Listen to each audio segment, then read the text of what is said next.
Play sit and go tournaments 24/7 only on Ace 2-3. This game involves an element of financial risk and may be addictive. Please play responsibly and at your own risk. अफगाणिस्तानमध्ये ज्या प्रकारची परिस्थिती आज उद्भवलेली आहे त्याबाबत बोलण्यासाठी आपल्यासोबत मुस्लिम संघटना, मुस्लिम लेखक आणि मुस्लिम ज्येष्ठ वकील त्यासोबत ॲक्टिव्हिस्ट आहेत. आपण सुरुवातीला मुस्लिम राष्ट्रीय संघाचे इरफान अली आपल्यासोबत आहेत. कसं बघताय ज्या प्रकारे परिस्थिती अफगाणिस्तानमध्ये निर्माण झाली आहे, कोण जबाबदार वाटतंय? मुळात त्याला जे अगोदरचं सगळं पाहत होते US, अमेरिका हे जबाबदार वाटतं आहे. ज्या प्रकारे त्यांनी सगळं तिकडे इव्हॅक्युएशन केलेलं आहे, ज्या पद्धतीनं तालिबानला सपोर्ट करून त्यांनी सगळं टेकओव्हर करायला त्यांना हँड होल्डिंग दिलं आहे, त्याप्रकारे मला वाटतं की अमेरिका ही त्याला सगळ्या गोष्टीला जबाबदार आहे. तिथली डेमोक्रेसी पनपू शकत होती, तिथं सगळं काही डेमोक्रॅटिकली होऊ शकलं असतं त्यांनी आणखीन काही काळ त्यामध्ये जर त्यांना मदत केली असती तर. आज जर आपण बघितलं तर स्वतः अमेरिकेचे राष्ट्राध्यक्ष म्हणतात की अफगाणिस्तानच्या राष्ट्राध्यक्षांनी माघार घेतली, ते पळून गेले, त्यामुळे ही परिस्थिती निर्माण झाली. आता त्यांनीच घडवलेला माणूस, त्यांच्याच छत्रछायेखाली घडलेला माणूस पळून जातो हे त्यांचंच हे आहे. त्यांनी अशरफ घनी यांची चूक नाही आहे. त्यांनी सगळं तेच घडवतात आणि तेच म्हणतात की तेच पळवत आहेत आणि तेच म्हणतात आमचा माणूस पळाला. याला काही अर्थ नाही अशा म्हणण्याला. आपल्यासोबत लेखक सलीम खान आहेत.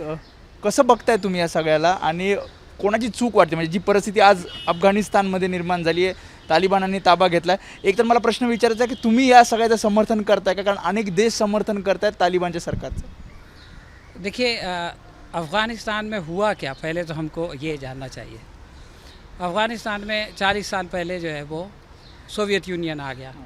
तो किसी भी कंट्री में कोई बाहर का आके रूल करेगा, अपने पिट्ठू को बिठा देगा, तो लोग उसके ख़िलाफ़ करते. हमने भी हिंदुस्तान में अंग्रेज़ों के ख़िलाफ़ किया.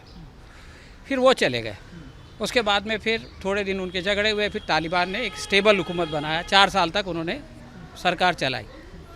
उसके बाद 9/11 का वाक़या हुआ. 9/11 के बाद फिर नाटो की फ़ौजें आ गई और नाटो की फ़ौजों ने अफ़गानिस्तान पे कंट्रोल कर लिया.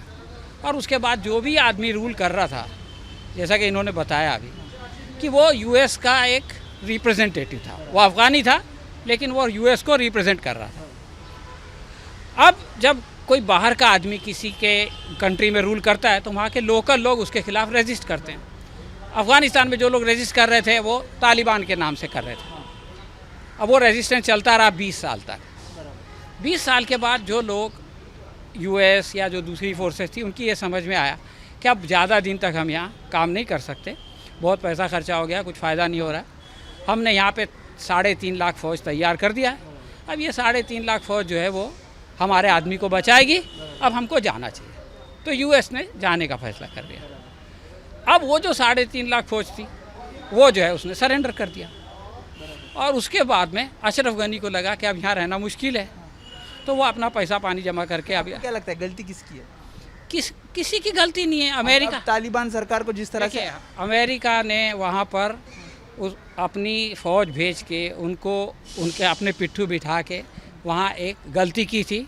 अमेरिका ने अपनी गलती को करेक्ट कर लिया कि वो चले गए. अब जो वहाँ के लोकल लोग थे जो उसके ख़िलाफ़ रेजिस्ट कर रहे थे, उनकी सरकार बन गई है.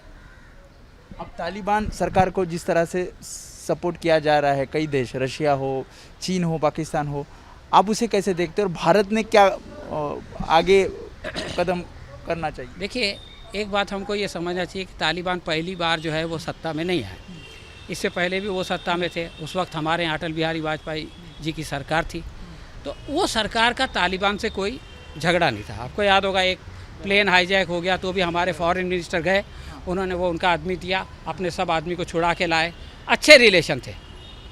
अब अगर दोबारा सरकार आई है तालिबान की, इत्तेफाक से इंडिया में भी BJP की सरकार है जैसे अटल जी की थी, तो फिर इनको वापस वैसे ही दोस्ती कर लेनी चाहिए. इसलिए लेकिन आप समर्थन करते जिस तरह से बाकी बड़े देश समर्थन कर रहे हैं, उसी तरह से आप भी. इंडिया को दूसरे देशों के मुकाबले ज़्यादा, देखिए इंडिया ने अफ़गानिस्तान में पब्लिक के डेवलपमेंट के लिए बहुत कुछ किया, बहुत कुछ खर्च किया. रोड बनाए, पानी के लिए मीठे पानी का बंदोबस्त किया. ये सब किस लिए किया गया था? सरकार के लिए नहीं किया गया था, वो जनता के लिए किया गया था. जनता तो वही है, सरकार किसकी भी आए किसकी भी जाए, जनता तो वही रहे. लगता है कुछ इतना बदल होगा नहीं.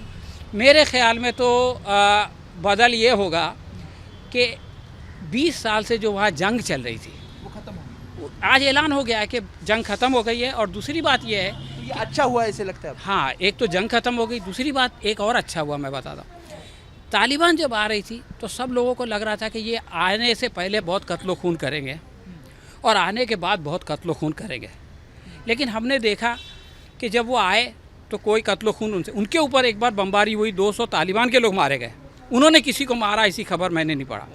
अब उनकी सरकार आ गई है, उसके बाद उन्होंने कहा कि हम किसी से बदला नहीं लेंगे, सबको सिक्योरिटी देंगे। यानी उन्होंने ये नहीं किया कि जो हमारे दुश्मन थे, जो जिसने हमारे खिलाफ वो किया था। आपको लगता है कि कुछ डरने की ज़रूरत नहीं है? मेरे ख्याल में तो कोई डरने की नहीं, लेकिन कुछ लोगों को डर है। अभी मैं आगे आप पूछने वाले हैं जो लोग जहाज़ से भाग रहे हैं, इसके बारे में मैं ऐसा सोचता हूँ, मेरे को नहीं मालूम सही क्या है, कि देखिए इससे पहले जब फॉरेन ऑक्यूपेशन होता था तो लोग बॉर्डर से भागते थे, यानी आम आदमी बॉर्डर से भागता था। अब ये लोग हवाई जहाज़ से भाग रहे हैं। हवाई जहाज़ से कौन भागता है? कि जिसके पास काफ़ी कुछ रहता है। तो मुझको ऐसा लगता है कि आम लोगों का जो रिएक्शन जो टीवी पे आप लोगों ने दिखाया वो तो खुश है, आम आदमी। लेकिन कुछ लोग ऐसे हैं जैसे अशरफ गनी जैसे लोग कि वो भाग रहे हैं एयरपोर्ट की तरफ, उनको ऐसा लगता है कि उसी मुद्दे पर शौकत अली हमारे साथ है। कसं बघताय तुम्ही या सगळ्याला? आणि खास करून जसं त्यांनी म्हटलं की काही होणार नाही, म्हणजे सरकार जरी तालिबानचं आलं तरी आपल्याला तसं घाबरायचं कारण नाही. करेक्ट, मी मान्य करतो त्यांची गोष्टी, पण त्याच्या अगोदर मी दोन गोष्टी तुम्हाला सांगतो. तालिबान एवढे इझी कसा कॅप्चर केले ह्याच्यामध्ये दोन गोष्टी आहे. एक लोकल सपोर्ट आणि दुसरा US सपोर्ट. हा दोन्ही गोष्टी जे आहेत ना ते एकत्र येऊन त्यांनी आता इझिली त्याला कॅप्चर केले त्यांनी. आणि ह्या कॅप्चर करण्याबद्दल जे आहे ते स्ट्रॅटेजिकली कॅप्चर झालेलं आहे. ह्याच्यामध्ये काय अशी गोष्टी नाही की नाही अचानक असा झाला तसा झाला. आणि हे सगळी गोष्टी एकत्र म्हणजे एक स्ट्रॅटेजीचे खाली दे समर्थन करता ज्या प्रकारे तालिबान सरकारला इतर देश मी समर्थन करत नाही. माझं म्हणणं एकदम म्हणजे स्पष्टपणे सांगायचं म्हणजे हे आम्ही वेट अँड वॉच करायचे. आणि जे काय शब्द तालिबाननी आता दिलेली आहेत की आम्ही ह्या सरकारमध्ये जे आहेत ना अशी कुठली गोष्टी करणार नाही जे ह्युमन राईट्सच्या विरुद्ध असेल, राईट. आणि त्याला वेट अँड वॉच करून कदाचित त्यांची जे कमिटमेंट्स आहेत ते त्याच्यावर त्यांनी कायम राहिले तर देशाने सुद्धा वेट अँड वॉचची भूमिका हो देशाने वेट अँड वॉच करायचे. आणि आपला देश तरी एकदम ह्याच्यामध्ये इम्पॉर्टंट आहे. त्याची अर्थ असा चायना आणि रशिया त्यांना ऑलरेडी सपोर्ट करत आहे. सपोज आम्ही नाही सपोर्ट केले त्यांनी तर आपल्या विरोधात अजून एक देश तयार होईल. म्हणून आपल्या देशाला वेट अँड वॉच करून सपोर्ट करायचे नाही करायचे ह्याचे निर्णय नंतर घ्यायचे. आपण शेवटचा प्रश्न घेऊया. भारताला खरं तर वेट अँड वॉच, जसं त्यांनी म्हटलं वेट अँड वॉचचं पाऊल टाकलं पाहिजे. तुम्हाला काय वाटतं? आणि ज्या प्रकारे त्यांनी सांगितले की तसं घाबरायची गरज नाही आहे किंवा तालिबान सरकार जे समर्थन करतात, तुम्ही कसं बघ? या दोघांनी जे सांगितलं की वेट अँड वॉच केलं पाहिजे, डेफिनेटली सरकारी आपलं ते स्टँड घेते की वेट अँड वॉचच करावं. पण इतिहास बघता जसं यांनी म्हटलं की आपलं विमान हायजॅक केलं, त्याच्या बदल्यात त्यांनी काहीतरी दुसरं करून घेतलं, अशा बऱ्याच गोष्टी येणाऱ्या काळात होऊ शकतात की काय असं भीती वाटते. की कारण तालिबान हे पाकिस्तानचंच पिल्लू आहे आणि जर पाकिस्तान आपल्याकडे हे जर कॉरिडॉर ते वापरत असेल भारतात घुसखोरी करायला, त्यांचं टेररिझम फैलवायला किंवा त्यांना जे काय असं होऊ नये असं तुम्हाला? हां, असं झालं नाही पाहिजे. असं त्यांनी जर केलं तर आपल्याला त्रासदायक नक्कीच होईल. म्हणजे आपण त्यावेळेचे जर काढून बघितलं सगळे अटलजींच्या काळात वेगवेगळे जे हल्ले झालेले आहेत किंवा नंतरच्या काळात जेव्हा तालिबान सरकार त्या ठिकाणी होतं त्या ठिकाणी घुसखोरी खूप प्रमाणात काश्मीरमध्ये झाली होती. ती कशी टाळता येईल? आपलं सरकार समर्थ आहे त्याला, पण त्याच्यासाठी सुद्धा आपल्याला लक्ष द्यावं लागेल. मुस्लिम संघटना म्हणून, तुमची मुस्लिम संघटना म्हणून तुम्ही या तालिबान सरकारला विरोध करताय? हां, आम्ही डेफिनेटली त्यांची जी वे ऑफ पद्धत आयडियॉलॉजी आहे त्याला आम्ही डेफिनेटली त्याला विरोध करत आहोत. ज्यांनी ज्या प्रकारे सरकार चालवलं होतं मागच्या काळामध्ये, मला त्याचे दाखले द्यायची गरज नाही तर कशा प्रकारे चाललं होतं, तर त्यांच्या ज्या प्रकाराला डेफिनेटली विरोध आहे.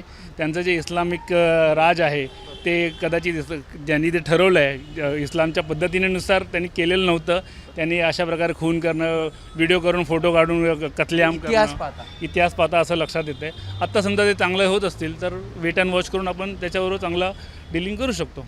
त्यामुळे मुस्लिम संघटनांना, मुस्लिम लेखकांना, मुस्लिम वकिलांना नेमकं काय वाटतं हे आपण खरं जाणून घेतो. त्यांनी सांगितलं की तालिबान सरकारला काही मुस्लिम संघटना विरोध करतायत, तर काही जण हे याच सरकारचं समर्थन करतायत. मात्र देशाने सुद्धा वेट अँड वॉचची भूमिका ठेवावी, कारण मागचा इतिहास पाहता तालिबानचा वेट अँड वॉचची भूमिका ठेवणंच सध्या परिस्थितीत गरजेचं असल्याचं काही जणांचं म्हणणं आहे. तर काही संघटनासुद्धा या सगळ्याला समर्थन करतात.